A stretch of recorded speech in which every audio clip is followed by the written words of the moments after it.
it says the official in charge of coordinating U.S. government cybersecurity operations has quit, saying expanding control of the National Security Agency over the nation's computer security poses threats to our democratic process. Even from a security standpoint, Rob Breckstrom, the head of the Department of Homeland Security's National Cybersecurity Center, told United Press International it is unwise to hand over security of all government networks to a single organization. Well, yeah, it's dictatorship. But then it goes on with the new bill, and he talks about the private takeover, total takeover of everything. They've announced. Senator Rockefeller, Jay Rockefeller, went on TV last week and said, if we'd be better off without the web, we got to get rid of it. New York Times says we got to get rid of the old Internet, have Internet 2, where you have a subdomain on somebody else's government site or private industry. 50 corporations get it, 50 universities, and 50 agencies. That's Internet 2. And then you'll have 150 domains for each nation. You'll have a sub-account, and they'll have rules and say you can't post. This is openly, publicly stated. This is Internet 2, and they're going to end net neutrality, start taxing the web. It's already happening. This is it. Stated. And here's the bill. Senate legislation would federalize cybersecurity. It says over private industry. I mean, you can go read it for yourself. They just tell you how great it is, though. People say, well, why do you use mainstream news? Well, a lot of times they tell the truth. They just spin it. You know, they're admitting what they're doing here. They just say it's a good idea to keep it safe from China. So you understand, folks, they're openly saying they want to shut down the web, how terrible it is. The newspapers are imploding. The establishment's losing all credibility. They have to shut it down. And believe me, when they set off a nuke or release smallpox or whatever these jackasses are planning, you better believe that they're going after the web first and they're going to claim that China or Russia did it. Mike Rivero, specifically on the Internet front, cybersecurity bill gives Obama dictatorial power over the Internet. Even Mother Jones admits with the headline, should Obama control the Internet, that this is a takeover. They're taking over the infrastructure, the very hubs of the companies, so that the government literally can shut it down or tap it without warrants, and that's admitted.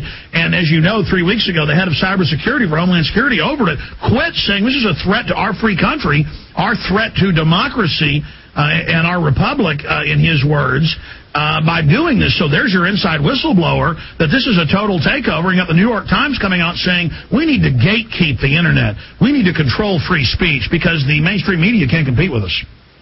No, they absolutely cannot, mostly because we've caught the mainstream. And well, actually, I call them the corporate media because the mainstream is shifting to us. The alternative media, the blogosphere, we're already outpacing traditional paper newspapers. We're neck and neck with the large radio networks like Clear Channel. We're catching up on TV. And the bottom line is this is a threat to the monopoly of information by the government and by the corporate media. They can't lie to us anymore. And if they can't lie to us, they can't control us. And unfortunately, our government is carrying so many lies forward accumulated over the last 200 years, they can't start telling the truth now, or they're going to face some very embarrassing questions. And so they're kind of trapped by the fossilization of their mendacity, if you want a phrase for that.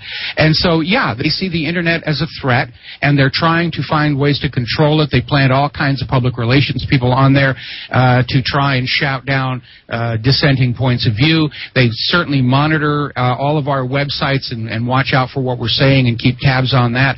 They fund and set up their own competing websites to try, as your song for the bumper was saying, to try and keep us squabbling amongst ourselves instead of uniting and realizing that the biggest problem with the United States is the United States government. And so, yeah, they're going to try and control it. They're going to try and shut it down. I don't think they can succeed any more than the people who wanted to shut down Gutenberg's movable type printing and inexpensive books were able to succeed with that. We already know that there is a networking system out there called FidoNet that operates without the big corporate fiber companies. It's a little slower than the traditional Internet, but it does work, and it can operate without being subject to government censorship or control because there is no physical infrastructure.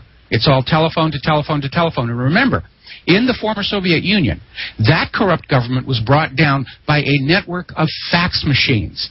That's all the Russian people had to spread the truth with, and that's what they use. People want the truth. They're going to go where the truth is to be found. If they find some way to shut down and turn the Internet into just a glorified new TV network, the people who want the truth are going to find a way to get to it. There'll always be a new alternative means of mass communication because now we know it is possible to accomplish.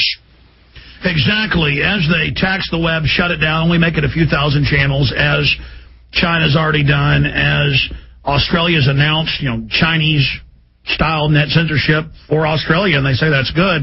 They're now trying it with ending net neutrality, Internet 2, all of these systems, and now having the federal government make companies bring in federal hubs to literally snoop and watch everything with no warrants. I mean, Obama said he was going to, end Bush's warrantless wiretapping. He's going further than Bush did.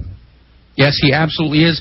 There was a story we ran earlier today basically saying that Obama is expanding Bush's legal justification for warrantless snooping on all of our communications.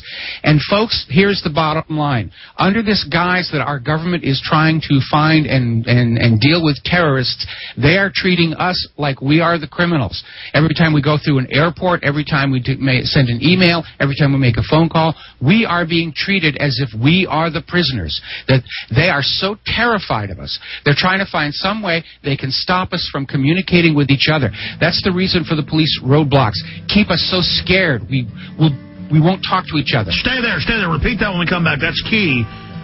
Why is the Army at the checkpoint? Oh, just the Army's here now. Hi. Oh, by the way, we've trained your kids to tattle on you. And by the way, we're demonizing the Second Amendment. And by the way, we work for the bankers. Ha-ha. I mean, come on, police and military. You really want to be in this position on the wrong side of history?